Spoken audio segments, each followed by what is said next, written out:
Olá, hoje o Almanac em Pauta vai tratar a respeito do direito do consumidor e nós convidamos para falar sobre isso o advogado e membro da Comissão de Direito do Consumidor da OAB e professor da Uniriter, Cristiano Heinrich Schmidt. É logo depois do comercial.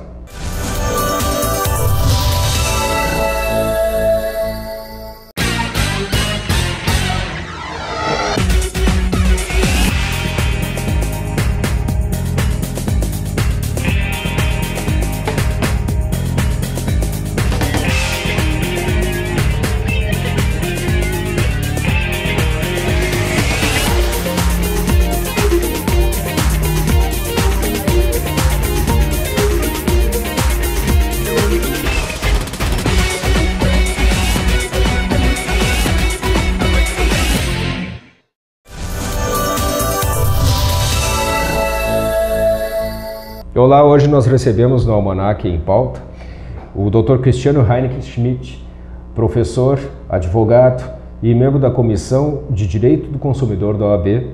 E nosso tema hoje é o Código Consumidor, esse que já faz 20 aninhos.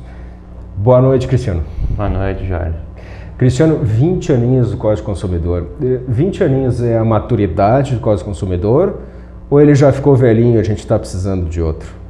Não, o código ele saiu aí de uma adolescência agora, está entrando numa fase adulta de amadurecimento, mas ele ainda é um código exemplo, não só em termos de legislação brasileira, mas também para o resto do mundo, para a Europa e Estados Unidos. Ele é extremamente avançado e ele capitaneou uma série de argumentos que outros países já vinham trabalhando. Então ele é realmente um código moderno e atual.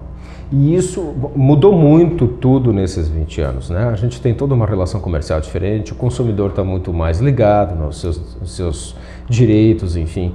Mas esses artigos, toda essa compilação de garantias que tem no Código Consumidor, isso permanece tudo atual?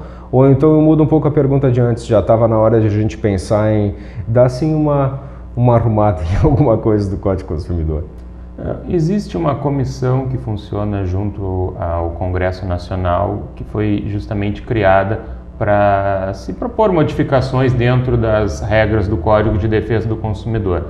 Mas conhecendo até aqueles que participam dessa comissão, que é onde está também a professora Cláudia Lima Marques, que é uma grande expoente dessa matéria, a primeira ideia seja manter o código como está, tendo em vista que ele já traz um grande rol de garantias para os consumidores e talvez incluir alguma outra coisa afetada a áreas da tecnologia, que cada vez mais se expandem e num volume muito intenso e muito rápido, né? Então talvez nesse ponto aí tenhamos algumas modificações. Mas voltando assim a analisar o código como um todo, claro que existe toda uma construção com o tempo, a própria justiça, os órgãos de proteção do consumidor, eles vão aprimorando a forma de ver e interpretar isso. Essa forma, esse aprimoramento, essa maturidade, a gente falou de 20 anos já saindo da adolescência, isso não exigiria talvez alguns complementos para tratar, não só da questão de internet, que eu acho que você quis referir, mas outros aspectos relacionados à compra e venda, mudaram muito os prazos de garantia, né? Mudaram às vezes a mecânica do serviço, às vezes ele se mistura muito com o próprio produto.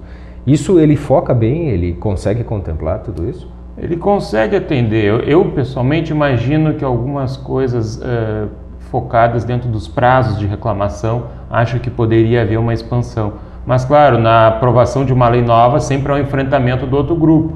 O outro grupo é representado por fornecedores e que não vão estar então dando um espaço para, enfim, perda de território dentro da sua atuação. Tu fala assim de prazo, o que é, por exemplo, um prazo que hoje seria pouco para você conseguir apurar um erro, algum problema? Hoje o indivíduo que ele compra um produto, um bem material, e se ele não receber um prazo de garantia contratual, onde o vendedor diga, olha, eu dou 6 meses de garantia ou 1 ano de garantia, qual é o tempo de garantia legal? Bom, o tempo de garantia legal é de 3 meses para bens ditos duráveis e 1 mês para bens não duráveis. Bens não duráveis, vamos pensar naquelas situações de consumo rápido, alimentos, ou até mesmo aquela tinta da impressora, que realmente não sei se dura até 30 dias. Mas bens duráveis, aí nós temos vestimentas, sapatos, até um computador. E esses, se não tiverem uma garantia contratual, que o vendedor dê, o prazo deles, então, de garantia fica sendo 90 dias. Eu acho que essa garantia legal ainda é pequena. Acho que ela deveria ser um pouco expandida. Até porque uma vez ocorrendo o vício, uma vez ocorrendo esse problema com o produto, imediatamente o consumidor tem que entrar em contato formalizado com esse fornecedor, sob pena de não poder reivindicar a sanação do defeito e o dinheiro de volta, caso esse produto não possa ser consertado. Ainda acho que é um prazo pequeno. Mas, doutor Cristiano, às vezes a gente vê uma situação assim, é feita uma compra e nós temos dificuldade. Por exemplo, uma compra pela internet, né? Você faz essa compra e muitas vezes isso é uma coisa totalmente informal. Você tem certas situações que você vai comprar e você vai receber de uma caixa postal, alguma coisa assim. Não existe um regulamento que exprima claramente de onde a gente está comprando nesse caso. Eu não estou falando de uma grande livraria ou de uma grande loja.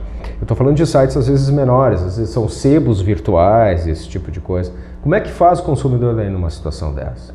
Agora que tu entrou na internet, nesse ponto, me chama a atenção do comércio transnacional, né?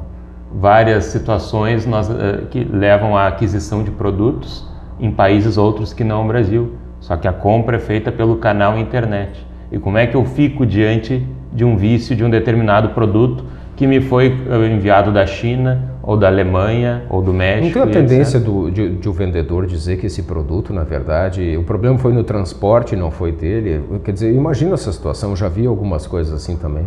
Como a gente consegue ir até realmente o causador do defeito e cobrar? No caso, nós temos duas situações. Nós temos o vendedor, que é o intermediário, o comerciante, e o produtor.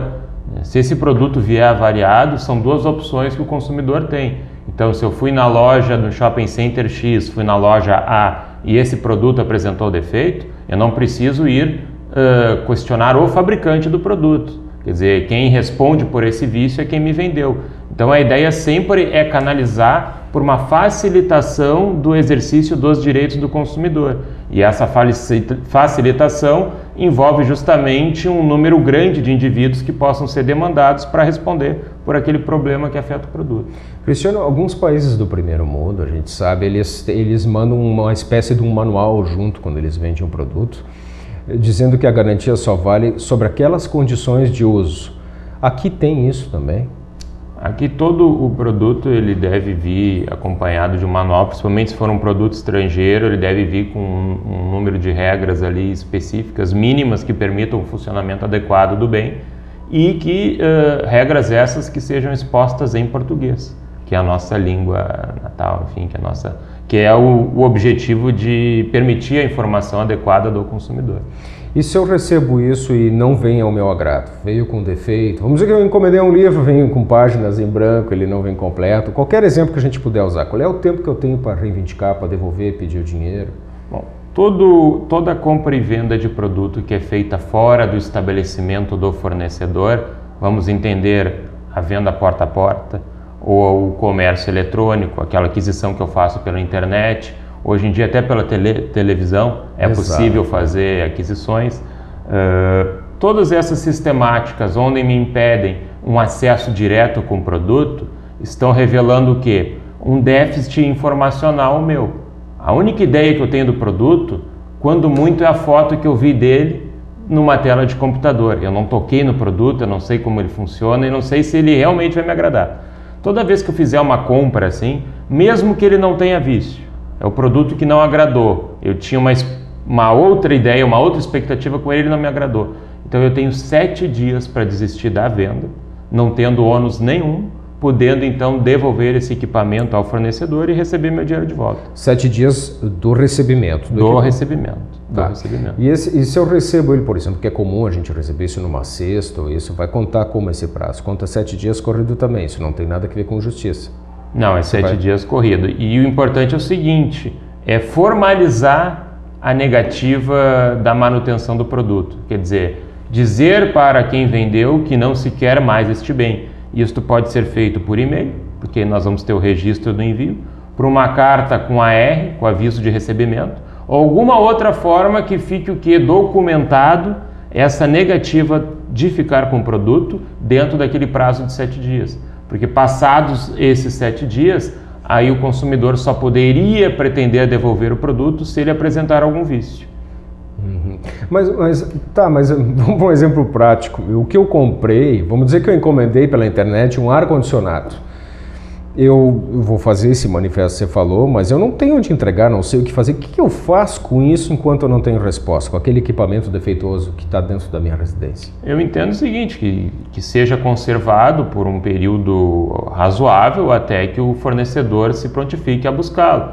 E, inclusive, essa desistência do consumidor, eu entendo que ela é sem ônus, ou seja, o reenvio do produto para a origem deve ser custeado pelo fornecedor. Ele tem o risco de a compra não ser feita. É ele que assume esta situação e não o consumidor. E isso não resolvido é justiça, Cristiano? Se não for resolvido, aí nós temos que recorrer à justiça, ao Poder Judiciário, ou então, quem sabe... Para o dinheiro, fundamentalmente, né? Ou também ao PROCON, aos PROCONs que nós temos aí, Delegacia do Consumidor, enfim, para relatar esse caso e esperar um retorno. E se esse produto, vamos dizer, que eu queira, vou pedir o dinheiro de volta, eu fiz a minha compra, por exemplo, no cartão de crédito, às vezes isso é um pouco mais difícil de eu conseguir resolver, né? Porque vamos dizer que eu vou fazer isso, então, esse pedido na justiça, já que ele não foi sensível à minha reivindicação. Aí eu estou com o produto estragado, eu estou com débito na minha fatura de cartão de crédito, várias vezes, muitas vezes, e estou esperando para acontecer uma coisa na justiça, que às vezes a gente chega lá, não está lá a pessoa, ou ele está lá e não quer acertar isso, vai querer deixar para mais adiante. Isso se resolve só dessa forma, ou como é que tem sido visto isso pela justiça em relação a esse atraso na solução da devolução? Esse atraso aí efetivamente tem que se buscar, a norma é bastante clara, o artigo 49 do Código de Defesa do Consumidor, mas aí eu aconselho que quem for junto à justiça pleitear ou buscar então o retorno do seu dinheiro, porque nessas alturas o cartão de crédito não tem relação alguma, ele já antecipou esse dinheiro para o fornecedor e vai querer de volta aquele montante que ele deu. Então eu não posso simplesmente deixar de pagar minha fatura de cartão de crédito, porque a operadora vai colocar meu nome no SPC e no Serasa. Exato. Então vou ter que custear esse cartão e o que eu vou tratar com aquele que me vendeu é um outro caso. Vou buscar a justiça, é uma opção, mas eu acho que seria interessante buscar o PROCON também, porque disso vai se abrir um procedimento administrativo por conta da não observação do Código de Defesa do Consumidor. Há uma violação clara ao artigo 49, quer dizer, o cidadão tinha 7 dias para desistir, desistiu e o fornecedor não quer reconhecer essa desistência, ele acabou então violando o Código de Defesa do Consumidor. É feito um processo administrativo, se dá o direito de defesa desse fornecedor, então argumentar também, na conclusão de que ele é culpado por não observar o Código de Defesa do Consumidor, vai sair uma multa em cima dele, R$1.000, R$2.000, R$3.000, R$4.000, R$5.000, de forma que ele se eduque, né? E a partir de então ele mude um pouco a sua conduta e passe a cumprir a lei. Ok, nós estamos conversando com o Dr. Cristiano Heineken Schmidt a respeito do direito do consumidor e voltamos com mais alguns assuntos interessantes disso logo depois do intervalo, agora no próximo bloco. Fique com a gente.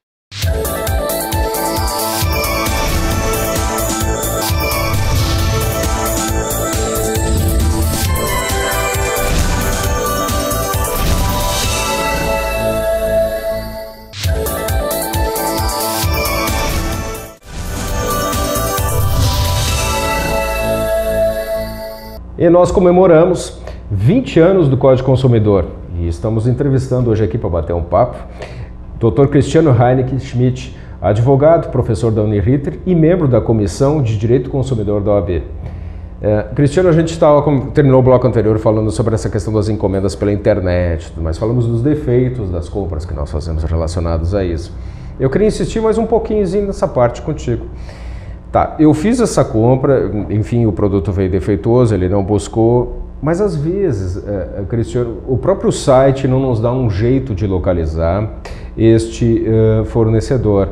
Que dica você dá para a pessoa que está nos ouvindo de achar esse fornecedor e resolver isso? Porque a fatura do cartão de crédito continua andando, o produto está lá em casa, estragado. Como é que faz daí isso? Seguindo essa ideia desse produto, a minha primeira dica é no sentido da prevenção. Antes de comprar, analise com quem você está comprando, para saber se é uma empresa sólida, séria, se realmente o endereço indicado no site corresponde ao endereço físico dela, se ela realmente existe, porque efetivamente pode haver um problema e essa empresa pode até ser demandada. E, inclusive, quanto mais próximo da sua residência ou da sua cidade de domicílio for essa empresa, mais fácil vai ser também demandar contra ela. Ainda que exista o foro de domicílio prevalente do consumidor, sempre é mais difícil nós pedirmos a citação de uma empresa do interior do estado do Amazonas ou do Pará, enfim, até que isso ocorra. O tempo vai passando, o produto vai se deteriorando e o dinheiro vai sendo descontado na fatura do cartão. Então a primeira ideia é ver com quem se está contratando, se ela é uma empresa sólida ou não. Outra, existe também, hoje até dentro de sites, dentro da internet, alguns sites que, enfim, elaboram questionamentos sobre empresas determinadas. Quem sabe passe o nome dela ali e veja quais são as notícias em torno da mesma. Tem esses reclame aqui, esses sites, né? Exatamente. Hoje até o YouTube está se transformando num certo mecanismo de defesa dos consumidores. Há pouco tempo uma fabricante de geladeiras se viu bastante apertada diante de uma reclamação de um consumidor que comprou um produto defeituoso. Foram passados meses sem haver um retorno dessa empresa e ele providenciou a gravação de um filme onde ele falou todo o histórico dele e daquele equipamento que ele comprou. Prontamente a empresa entrou em contato com esse cidadão, resolveu o problema dele, mas nisso mais de 100 mil pessoas haviam acessado. Meu Deus. A tal da divulgação. E evidentemente que isso traz uma repercussão muito negativa sobre o status desse fabricante. E aquele consumidor, Cristiano, que resolve parar de pagar as prestações? Ou, não, até vamos mudar, ele para de pagar as prestações achando que esse seria um jeito de atrair de volta esse fornecedor por uma solução. Isto é uma solução que se deve buscar? É um meio de resolver isso ou não? Eu acho um pouco perigoso, porque esse crédito, esse débito do consumidor pode ter sido já transferido para um outro credor. Quer dizer, nós podemos estar na fase de cobrança sendo cobrados por um banco ou por um cartão de crédito e não mais por aquele comerciante originário. Então acho que não seria a melhor situação a se promover. E adiante, eu paguei tudo e ainda assim aparece no sistema, às vezes a gente tem essa situação pelo serviço, aparece no sistema ainda a existência de algum eventual débito relacionado a isso. O que fazer? Bom, aí nós temos que nos preocupar em ter todos os comprovantes de pagamentos e, num eventual chamado da empresa, comunicar: olha, estou em dia, se quiser posso lhe mandar a prova. De alguma forma mande uma cópia dos comprovantes de pagamento. Se a empresa insistir na cobrança, esse indivíduo pode ter seu nome até incluído num rol de inadimplentes, SPC ou Serasa, e eventualmente isso daí pode então gerar para o consumidor uma ação por danos morais, onde ele vai ganhar aí uma média entre 5 a 10 mil reais pela inclusão indevida do nome dele nesse rol de mal pagadores, uma vez que ele não devia nada. Você falou de SPC e Serasa, qual a diferença dos dois? O SPC e o Serasa, eles são dois cadastros de consumidores e a gente conhece eles mais pelo lado negativo, ou seja, estou no SPC e no Serasa é porque estou devendo. E aí o meu credor foi lá e colocou meu nome, enviou meu nome para essa empresa e agora todas as empresas têm acesso ao meu nome ao fazerem a consulta e vão ver lá que eu estou então inadimplente com uma determinada empresa. Em geral, o SPC é utilizado pelo comércio em geral, empresas de varejo, enfim. E o Serasa, ele tem uma opção a ser usado mais por instituições bancárias. Mas os dois têm o mesmo efeito e servem para justamente a mesma coisa. E aí eles acabam então formando hoje o que se chama de cadastro negativo, quando aponta o nome de alguém como devedor perante algum banco ou perante algum outro estabelecimento de fornecedores. E hoje até se avança um pouco nessa questão, porque está em pauta a ideia do chamado cadastro positivo. Esse é um pouco mais grave e ele pode até representar uma violação muito grande a direitos fundamentais de privacidade e intimidade. O que acontece? Nesse cadastro positivo, as empresas alimentam o mesmo com informações de práticas de consumo de vários consumidores. E por vezes também são registrados determinados atrasos, mas atrasos que não se transformaram em inclusão no SPC ou Serasa. Mas estão lá, no dia 10 de março, cidadão A não pagou a conta em dia, não pagou no primeiro dia de vencimento, mas pagou no terceiro. E isto vai sendo registrado, como se fosse uma ficha corrida da prática econômica. Em algum momento, esse cadastro positivo pode sugerir o quê? Que num pedido de concessão de crédito, essa pessoa não o receba porque ela representa um risco, já que nem tudo na vida dela ela pagou em dia, embora nunca tenha sido incluída no SPC e no Serasa. Mas tem chances disso vingar? Ele está sendo praticado pelo SPC, pelo Serasa. Há uma medida provisória que estão tentando aprovar, no sentido de legitimar esse cadastro positivo, e ele vai ser, então, vai capitanear uma série de informações e hábitos de consumo da população em geral, e com isso vai jogar e vai dar uma nota para o indivíduo pelo comportamento econômico dele, e isso pode repercutir no futuro numa negativa de concessão de crédito, como há pouco houve com duas grandes empresas aqui de Porto Alegre, houve até uma condenação em primeira instância, vamos ver o que diz o Tribunal de Justiça, e efetivamente elas vão manipular os dados pessoais dos indivíduos para saber se é o caso de ou negar-lhe um certo crédito, ou até impor-lhe uma taxa maior de juros porque ele representa um risco. Cristiano, você é membro da Comissão de Direito do Consumidor da OAB. Como é que a comissão tem observado isso tudo? Ontem mesmo nós fizemos um evento na OAB, onde tivemos a participação do Ministério Público e do Poder Judiciário. E ali justamente divulgamos a ideia de bancos de dados e o que se está planejando na efetivação futura de manutenção desse tipo de registro. E a comissão ela vai observando a construção desses novos moldes, mas claro, de uma forma até vigilante, e aquilo que afetar direitos fundamentais da população, com certeza a ordem pode até se colocar contrariamente a isso, a ordem dos advogados. E a ordem tem feito algum projeto, tem alguma sugestão com relação ao Código Consumidor? Por enquanto ainda não há nada de concreto na ordem, muito embora aqueles que hoje, dentre dos participantes da comissão de alteração do CDC, tem advogados também, mas por enquanto a ordem está só observando.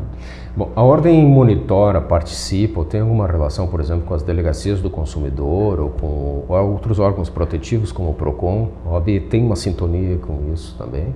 A ordem ela participa dos conselhos estadual e municipal de defesa do consumidor. Há uma cadeira para a ordem, ali tem representantes dela que acompanham. Para que serve esse conselho? Justamente para acompanhar a atuação dos PROCONs estadual e municipal e também para votar a destinação dos valores que são obtidos por multas em procedimentos administrativos contra fornecedores.